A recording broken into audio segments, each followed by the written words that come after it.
Welcome, gamers, to this week's episode of Last Call Gaming. We're on episode 80. My name is Craig Prowse, and joining me is the H2O slurping, man, Jamontame. Gotta fight that dehydration. How you feeling, buddy? Well, because I know we're drinking. Last week we couldn't drink. I'm drinking this week, but you're still under some meds, are you? I still can't because I'm kind of weaning off some of my pneumonia medicine, especially when I had to go back in for my checkup. So I'm just having a watcher. Yeah, but I made a promise to Will Dixon that we're going to try not to not do episodes where we're not drinking. He was very disappointed in this. But sorry. I'm sorry, bro. But this week's drink comes from my brother Gino, who was actually in Flagstaff. He was doing his test for his banking. So congrats to Gino, because he did get and pass his Series 7. And that's a pretty big feat. And he came home with the for a banker. For a banker. He came home with the Piehole Porter that rests comfortably at a 5.5%. It's a cherry vanilla porter. Never had it, never heard of it. And when I'm drinking it, I really just taste porter. I'm not really tasting too much cherry or vanilla, but I'm hoping maybe that comes later. Spoiler alert, I did take just a drink out of it just to try it. Because I hate both cherry and vanilla, so I thought I would hate this beer. It just tastes like flavorless, like dark beer. Like if I was to pour it out, I would imagine that is like a very dark brown color. Thick roasty beer, but I do like it. It is good. Yeah, I'm just not waiting. terrible. I'm waiting for the cherry vanilla to hit the palate and tell me. I hope it's all sitting at the bottom and it tastes like shit. No, maybe you're supposed to shake it before you open it. Oh, he's out. We'll have a party on this show. So, Gino, thank you for the drink, and again, congratulations on getting your Series 7, my man. So next, guys, before we get any further, take a quick second, hit that subscribe button. If you guys are looking to follow us on any other social medias, all that stuff's going to pop up right now. You can look at that, and just look in the description. It has a link to all of our stuff throughout our audio podcast as well as our social media. So take a second and click those, subscribe, and if you can, leave a comment and leave some feedback, because that does go a really long way for us.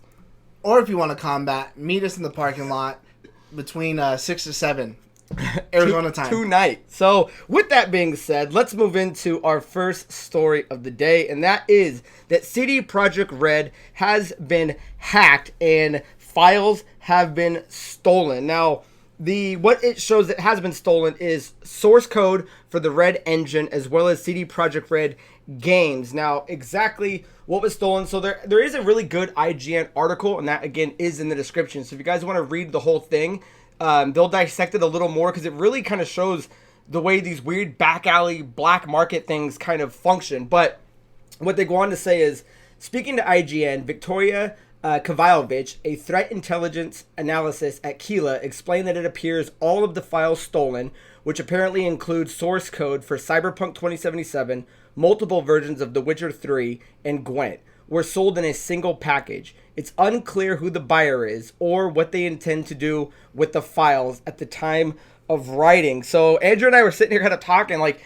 what exactly do you do with this code? Andrew, what was you see that they got hacked, you see they got stolen, you see what got stolen. I mean, thoughts? I mean, where are they going with this? I don't know. It's a crazy story in general, because even when they got hacked, someone left them a note saying, you got pwned. Like, they actually used that word within their little script, and they even said, like, well, we'll sell you back whatever, or you have a chance to get back to us if you want to buy this stuff back, or I'm sure that you probably have a back of it on your server, so no big deal. Either way, we have your shit. But that's, I honestly don't even know what you do with this sort of stuff, because it's not like they could go out of their way to make Cyberpunk or anything like that, make it themselves, and unless there's some weird, like, corporate espionage. Even still, Cyberpunk didn't run that good anyways, and neither did The Witcher 3, so I don't know what anyone would do with it. The only thing I could think of, and I don't know how this works, so maybe it does, maybe it doesn't, is this would help hackers to make it, like, free or something like that, so that way you could download it and bypass, like,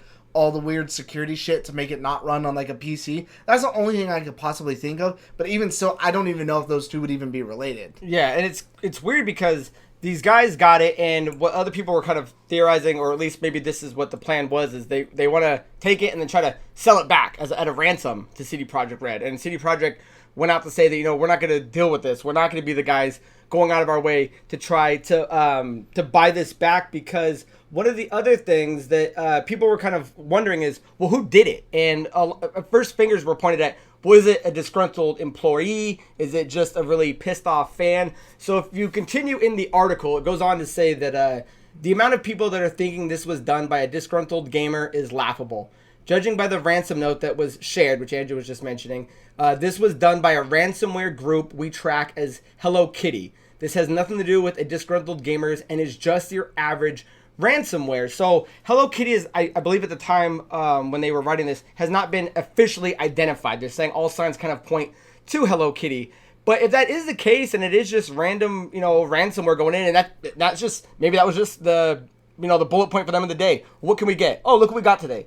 This is what it was. And there was no angle or kind of back end deal that they were trying to force out of CD Projekt Red. So if it is just these random hackers going in and taking random code, and that's just the end of the day what they got, again, that is just kind of weird, because we keep seeing more and more of these companies get hacked and just taking all this data and stuff. Because one of the things on Twitter I think they were responding to is they were saying no ex-employee confidential data was taken, but to still be on your guard. So if that's the case, and they were just doing it, for fun or for the hobby. Because even still, after stealing something like that, you would have to find the proper crowd to actually be able to do something with it. And again, I don't even know what you would do with it, so I don't know who would buy something like that, or even, what something like that would even go for. Yeah, well, because they do go on. So as of today, because this story kicked off a few days ago, there was an actual auction on the black market. And this was I read the article because it really kind of shows how these things kind of function. And I guess it has been officially sold to someone, and they're saying that it's around $7 million. So somebody bought source code for these three projects at $7 million. So, do you look at that as would that be a group just trying to obtain more code? Is that one guy that just wants this in his collection? I wanted to, it's such an odd thing. And that's the thing, because it did say it was up for bid, but I wonder if one person just outbid everyone else. Were there multiple bidders? Nobody bid on it, and this one just hey, I'll give you $7 million or something like that for it. We have no clue where this is coming from. And again, I don't know, even after you buy it, what do you do with it? Yeah, so that all broke today in terms of the auction. So I'm sure over the next week or so we're going to see more of what is in line for how the CD Projekt Red is going to respond, or what comes of this. But it is interesting that they got hit, and it just seems, I'm kind of leaning more towards the Hello Kitty group, and it was just random attack. Based on that and that's note, what they got. Yeah, based on that note, I'd have to say the same thing too. It didn't seem like if it was a disgruntled person, there'd probably be a lot more personal, be like, oh, fuck you, blah, blah, blah. Or no note at all. Let alone, haha, you got pwned. Yeah, especially, it's funny to think about. Get back to us, but or sad, not. Yeah. So leave your guys' thoughts down below of what you guys think happened, because it's a real thing, and it's just if you are a hacker, let us know what you could do with things like that. Yeah, if you know what you random do with pieces the of source code, yeah, let me know. So that is the end of that one, and let's move into story number 2, and that is that the cast of The Last of Us is coming together more effectively. Now, if you're unfamiliar with The Last of Us, that is Naughty Dog IP that has blown up, especially with 1 in the remaster, and then now pretty much part 2 that swept the Game Awards, and it is going to be shown on HBO. And as of the last few days, they're showing that Pedro Pascal, who's going to play Joel, he has fame from The Mandalorian, Game of Thrones, he was in The Kingsman 2, and Ellie is going to be played by Bella Ramsey, who also is popular from Game of Thrones, and her other shows were Hilda and The Worst Witch. Andrew, looking at that cast of our 2 main people, because obviously it looks like they're going to be, they're focusing on The Last of Us Part 1. How do you like those names and those actors? I think Pedro Pascal is cool, especially because he's blown up. That, and there's a big difference between what he does in The Mandalorian and Game of Thrones. I forget what his name is in Game of Thrones. I just remember him being the serpent, the red serpent. He's Amaro or something. I can't remember his name right now, but he's one of the Dornish people, and so it's just he has a completely different accent, completely different everything. So there's a very broad range. Whereas the girl is just Lyanna Mormont, the leader of Bear Island, and I don't know if it's just the show, but she looked tiny, kind of almost unnaturally small, but I don't know how old she was either. So I don't know. I feel like she always kind of looked weird, and she doesn't look like, not weird in a bad way, but not that she would really fit like an Ellie to me. Yeah, I don't think. And not that you would have to necessarily make them look particularly like them, because I don't really think Pedro Pascal looks like be a 1-to-1 Joel, now. but I think he's the better selection. I think they could have moved in a different direction. I think he's hot right now. He's definitely hot as fuck because of Mandalorian. So Who would you rather see?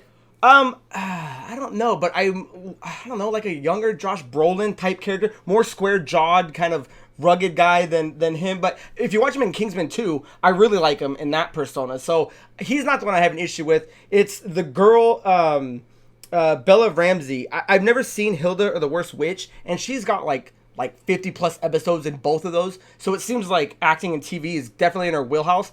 And I know everyone loved her in Game of Thrones, but if you're saying, if I'm just saying, it's not based on look, then she really does not look like her at all. And I don't know if she would even encapsulate the vibe that Ellie is, but I don't know who like the hot, 15-year-old actress would be right now to pop into that slot. So is she the best choice? I don't know who. I kind of want to see the short list of who else they were looking at and what she did in her audition to nail it. Because to me, it would have had to have really good, because that's a very heavy emotional piece of dialogue and content, and she had to have done something well to impress them to get it. Yeah, I mean, I'll definitely wait and reserve judgment until I see a trailer. Like, my opinion is I don't feel like it kind of fits, but I'm not going to knock it until I see something out of it first. Because, for all I know, she could just absolutely kill it, maybe look completely different. Again, the same way Pedro Pascal's transfer from, this Dornish guy who lives in the sands to some guy who lives in outer space. Do you like that they're both coming off of Game of Thrones? Because one of the other things is, I wonder if they just only cast people from Game of Thrones. Well, it's all because they're on HBO. So when Game of Thrones fell off and stopped airing, they lost over like half their subscriptions. Yeah, I'm sure. curious of just trying to pull talent from the old HBO wheelhouse and go, hey, let's put them in another HBO show. They're both Game of Thrones people that was part of our biggest subscription, and now this may bring people back. Yeah, I didn't even think about that. That would be like another good tactic, because again, those are two like very, very popular characters from the show, whether or not, and they didn't even have to be in the show that long. It's almost like a Khal Drogo kind of situation where they're more popular from that, and they've been in tons of other things and major other things, and they weren't even in it for that long. Yeah, because and the other thing is, a lot of people are excited that Craig Mazin is going to be a part of this. He was the guy that brought us Chernobyl, and if you haven't seen that, go watch that show. Not. Dude, that is some good stuff. And he's supposed to be adopting the story with Neil Druckmann, because a lot of people are kind of curious. Neil Druckmann has a lot on his plate, For him to step away from Naughty Dog to focus on TV, kind of a weird direction. So the fact that Craig Mazin is in there is actually really cool. So there's another article that was coming out, and you guys can check that as well in our description. And it goes on to say this. Co-creator Craig Mazin has also hinted that The Last of Us HBO series may be a more definitive version of the game's story, telling the BBC, in this case, I'm doing it with Neil Druckmann, and so the changes that we're making are designed to fill out and expand, not to undo, but rather to enhance. In the same interview, he added that the TV series will include a moment not in the games that will make our jaws drop, and that to me is the most exciting part. I don't want them to make a beat for beat action point thing that moves us, across the timeline of The Last of Us, because we all got to play the game. It's really good, and to use another Game of Thrones reference, I kind of want them to stand out from what the source material is, especially how we watch Game of Thrones. The books went one way, and the show kind of went the other way. I want, the show to give us, fall like what they're saying, enhance that stuff that we missed in the game, but give us new things that not necessarily in that gives me a reason to watch it. Because as someone that's beat number one, why do I need to watch the show if it's going to be identical?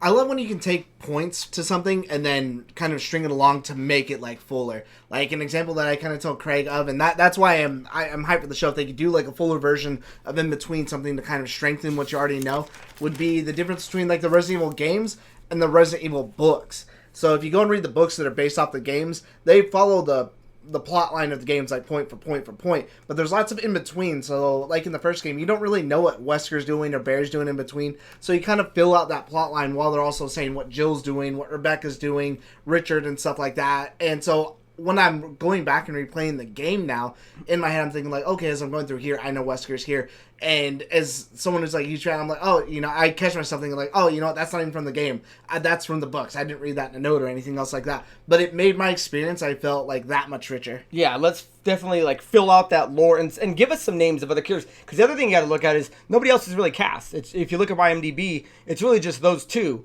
So have they even done any filming? Because this project's been talked about for at least, I think, the last year or two. So if we're just barely getting the cast of our leads, then really how far along are we in the project? And by the time you start filming episodes, I'd assume it'd probably be a 10-episode, you know, season.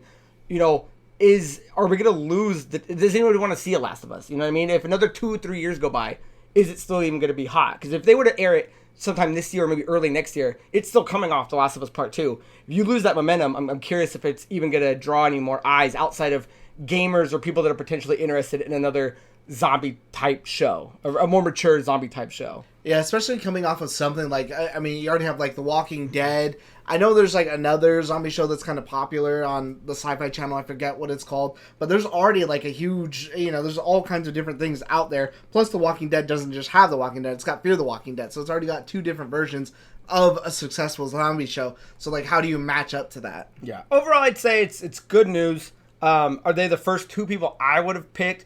Maybe not, and maybe I'll let you know after this episode airs. I'll drop in the comments who my picks would have been. I would have liked to see yours. Am I mad at it though? I don't think so. I think they're fair. And until we see a trailer and hear them speaking, I think we can make a more comfortable judgment then. I would have cast myself as Joel. Oh, but I don't have the jaw for it. Dude, that jaw is tough to get, and you gotta have that burly kind of voice. And I know Pedro can hit it, but I want more of that kind of, you know, that Josh Brolin archetype. Depending on, like, age, I think a good younger Joel would be, like, John Bernthal. Ooh, John Bernthal. Because he's definitely got that voice. He's definitely got that, like, grizzled, like, fucking... What about Nathan Fillion? Team. Yeah, because he already did that. The Uncharted one, that was a really good demo, bro. Yeah, you guys haven't seen that, really look at the Nathan Fillion. Right, Nathan Fillion, who did that? Yeah. Right, and, dude, he would have been a good cast. So... anything else you want to add to the cast of that or your thoughts on it? I trademarked John Bernthal, so don't take that. So let's move into a little riffing it up.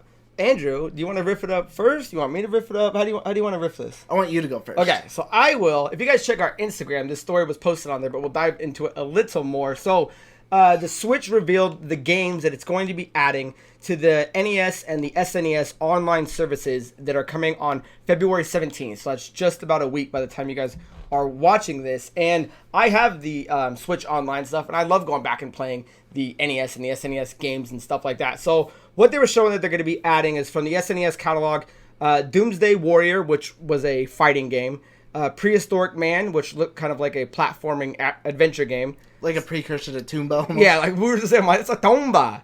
And Psycho Dream, which really looks like it has some like Ninja Gaiden type vibes to it. The way, you know, you're moving around, the way you're sword fighting with it.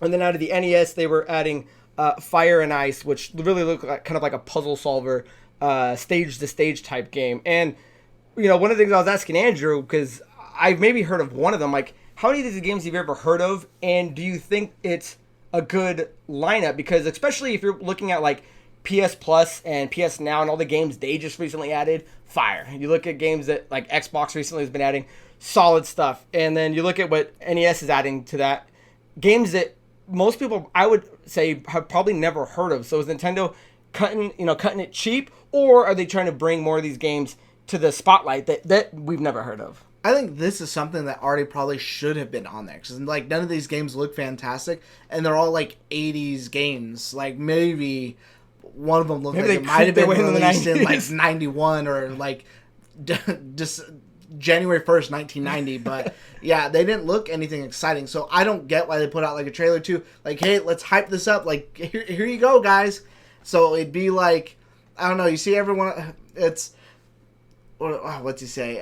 It's like getting to the Russian bread line. You get to the front, there's no bread left. There's no bread. I was looking. Those are crumbs. Because I'm definitely gonna play it. I think if any of these games shine, then yeah, it's a solid lineup. But when looking at the trailer, nothing like jumped out. Psycho Dream looked like it was the coolest. And you know, if it is, that's the only one I can kind of remember. Prehistoric Man looks like it would be kind of cool. But if these games are just kind of, you know, C games, maybe B, then yeah, it is kind of a letdown that, you know, the online service is the cheapest, $20 for the year, and it gives you those free because the NES and the SNES onlines are free apps with your online service, so you can't really complain about free, especially now they're giving you 4 titles.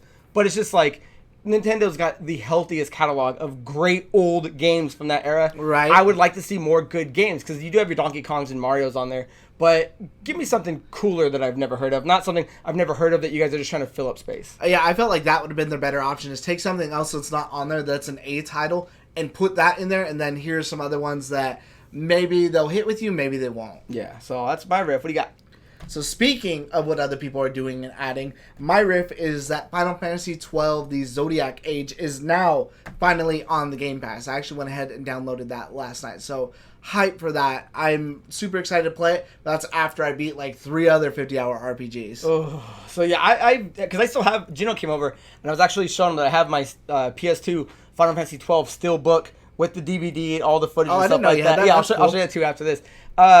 Really looking forward to FF12. I've been kind of slacking on replaying Final Fantasies, and 15 is one that I need to get to sooner or later, but 12 is one I absolutely love. Like, I'd put it on not the same level of like a Final Fantasy 7, but it'd be in my top 3, and that's a game, because I just downloaded it too. I'm definitely going to start playing, so I'm definitely looking forward to that. Yeah, and it's kind of weird too, because I wouldn't say the story on there is better than like 7, 8, 9, 10s at all, really, kind of depending.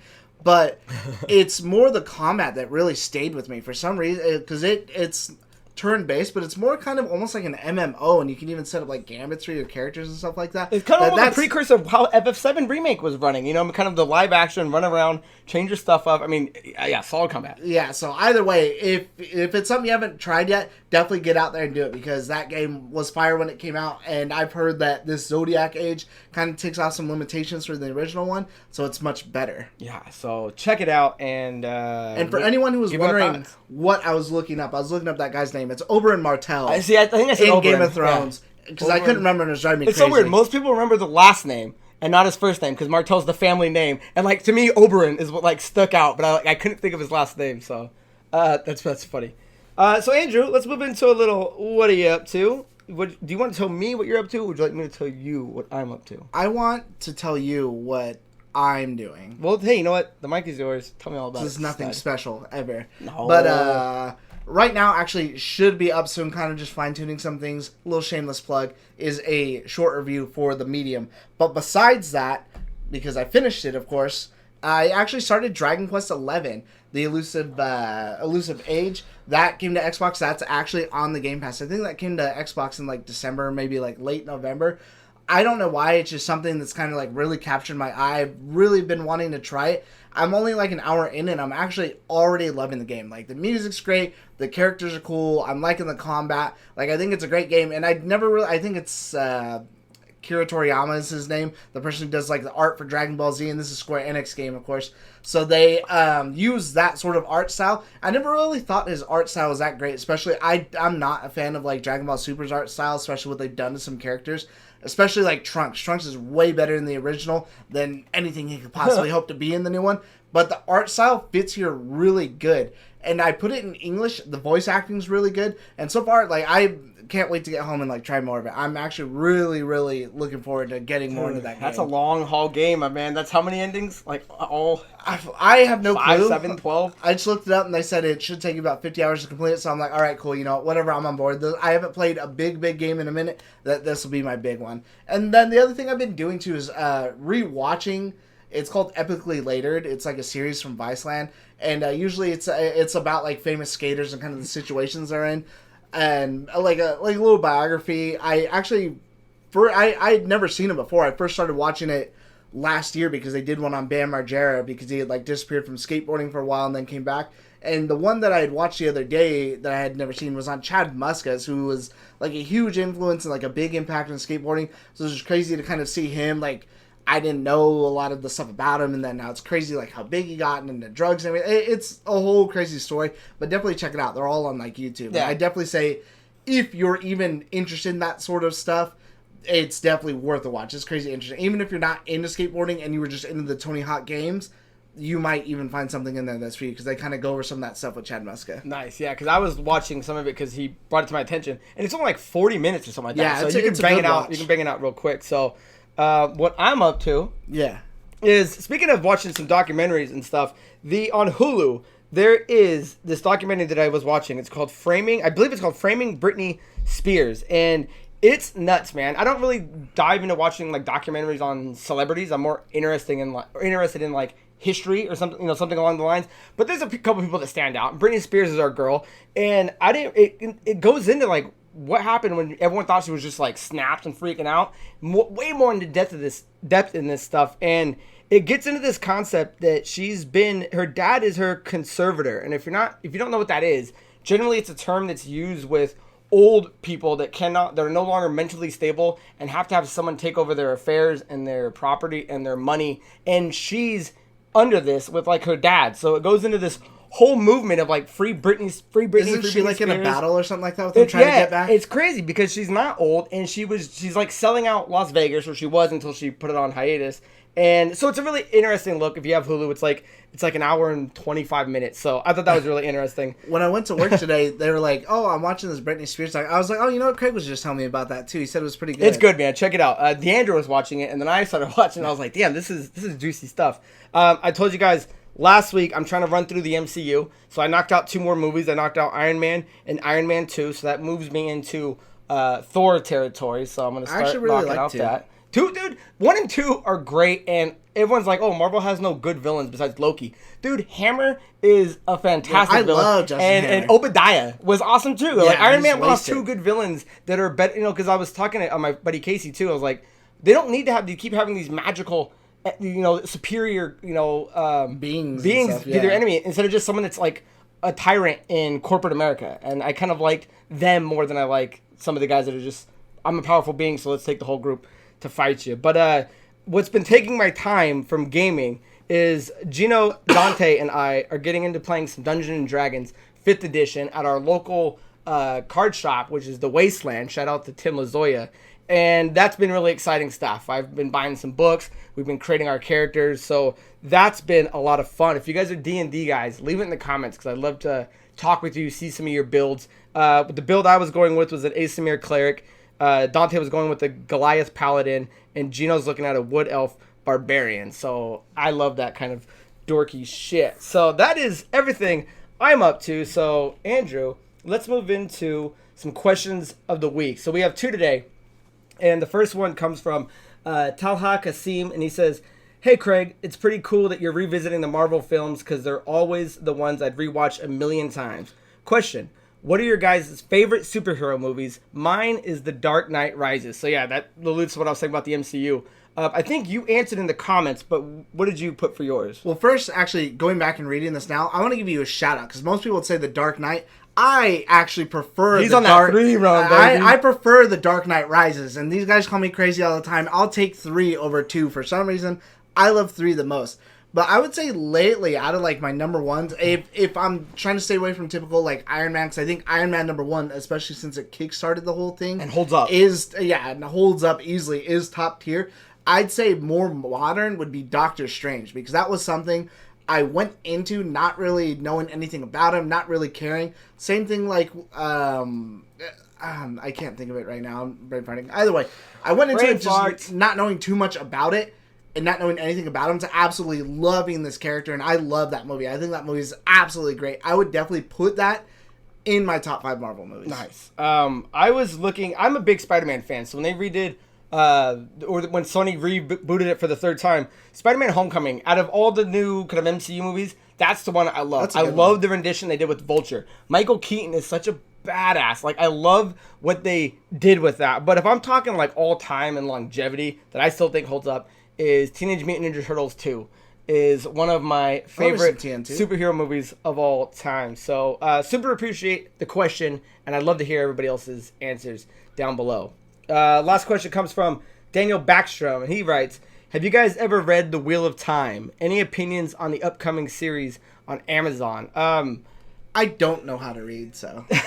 The Wheel of Time, no, man. I never jumped into it. I know it's huge. I know Robert Jordan is the author, but the book series is almost like Game of Thrones. It's like 11, I think it's way bigger. It's like 11 plus titles of it. And I was looking up some trivia. It's like saying that it's got like over 2,500, like 98 named characters within this series. So it's a huge one. I know if you're like a big fantasy fan, it's one of the ones you should be looking at. I've never jumped into it, and I don't know if this late in the game I will. But to answer your Amazon question, I know they've been in development for like 2 years, and I know they are one of the big ones on Amazon that got halted from the COVID. The only thing is there still hasn't been a trailer out for it, because I looked for it. There's a bunch of fan-made ones, and I don't recognize really anybody in the cast on this to be like, oh, I'm looking forward to their performance or not. So as far as the show goes, high hopes. I never want a cool fantasy thing to fail, but I can't really give too honest of an opinion because I don't really know much about it outside of that. I know it's one of the better fantasy series that you should be reading if that's your cup of tea. So hope that's not too disappointing, but leave in the comments below yours, because I'd love to hear yours, and maybe you can sway me to read it, because I'm on a book reading rampage right now. Yeah, I was going to say, I have no clue. Before, what I was thinking of, I was trying to think of Guardians of the Galaxy. I almost said Guardians of the Galaxy, but I'm like, no, he would know Guardians of the Galaxy. Nah, before I went into that movie, I remember me and Christina going, we're like, all right, we'll just go and see it. I almost said Guardians. Because we don't think it's going to be like anything great, but we'll try it out because we don't know anything about it. I went and saw it the day it came out. Loved it. And I absolutely loved that movie. And from then on, I was like, okay, no matter if I know him or not, I'm just going to go see the movie day one. And I did the same thing with Doctor Strange. And I love Doctor Strange. Yeah, MC hasn't let us down. And the movie I hated the most was Captain Marvel. Yeah. After I rewatched it, I have new respect for it. I like it. It's not my favorite. It's not in my top 20 out of the 23 movies they have, but it's not as bad as I thought it was. Yeah, so. It's not terrible, but yeah, I wouldn't put it in my top 5. Probably not even 10. Woo! So, guys, that is the end of this episode. Make sure you leave in the comments down below answers to your questions, thoughts on our opinions, and the articles at hand. So, Andrew, with that being said, anything else you want to add to the folks at home? Yeah, make sure, as always, that you guys are subscribed because it helps us out. Leave those comments. That drastically helps us out. Help us get out there. So that way, again, we have another contest. We've had some stuff going on in the background. I've been sick, so we kind of had to put it on hold. But it helps us to do more things and give back to you guys, which we love to do. So, guys, so until next episode, my name is Craig Prowse, and that is Manager Montemayor. Here's water for you. Cheers. This is in the Super Shredder. And I believe they're under the beach. They're under the pier. Oh, doesn't it crush him? And he starts wrecking through it, and then it falls on them, and they all their shells pop up out of the water, and they're like, "Man, I love being a turtle." And they look over because he does this thing again, and they're like, "No way!" And then he finally, so that's when he's finally toast. So I feel like that's the only part I kind of remember. Like I can tell you, when we watching, let's rewatch I would like to honestly rewatch tell me if you think it's like a bad movie. Dude, Kino's the shit. You got turtles that actually have different personalities instead of being kind of stupid. I just felt like from going back and watching I was like, I have fun memories of this, but going back and watching the cartoon fucking sucked. I remember the cartoon does not hold up. This I remember movie, it being looks good still. So that's why I was like, I don't know how that would hold up. Because I love the first one, especially message for you, April O'Neil, and then he just slaps a fuck. As a kid, I never realized that the April O'Neil, as a kid, you don't really look for that shit, but I didn't know the April O'Neils switched. So, recently when I watched them again, it's two different people playing April O'Neil. But Casey Jones, bro, 3 sucks. I'll give you that. I would just stop at 1 and 2. I don't even, isn't 3 they time travel or something? Yeah, I don't even know how the fuck they travel or why. They get this light and it fucking spins, and they're part of a prophecy from the samurai era or some shit like that. Doesn't one of them fall in love with a chick in the past or something? I think Mikey does, but but they all fell in love with April. So it's not too weird of a concept that they just like somebody. But yeah, doesn't one of them try to stay in the past or something though? I think they all do at one point. And then don't they bring the chick to the future with them? See, how the fuck do you know more about 3 I don't know. than you do 1 or 2? I don't know, man.